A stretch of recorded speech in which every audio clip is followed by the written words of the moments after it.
Good day, sir. I'm Remark D. Ramos, and today I will recite the Article 13, which is the mitigating circumstances.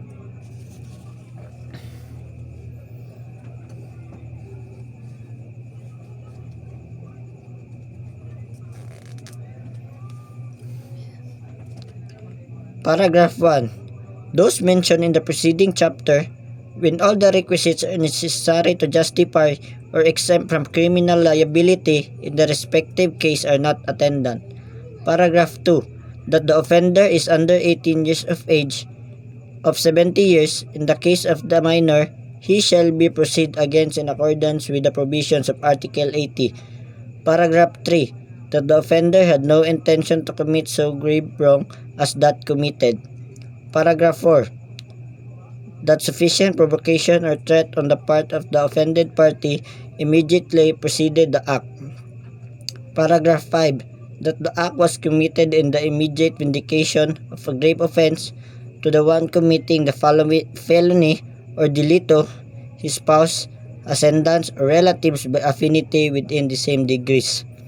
Paragraph 6. That having acted upon an impulse so powerful naturally to have produced passion or of suffocation. Paragraph 7. That the offender had voluntarily surrendered himself to a person in authority or his agents, that he had voluntarily confessed his guilt before the court prior to the presentation of the evidence for the prosecution. Paragraph 8. That the offender is deaf and dumb, blind, or otherwise suffering from some physical defect, which thus restricts his means of action, defense, or communication with his fellow beings. Paragraph 9. Such illness of the offender will diminish the exercise of the will, power of the offender, without, however, depriving him of the consciousness of his acts.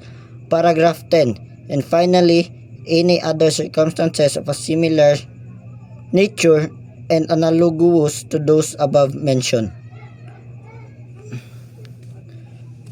Thank you, sir.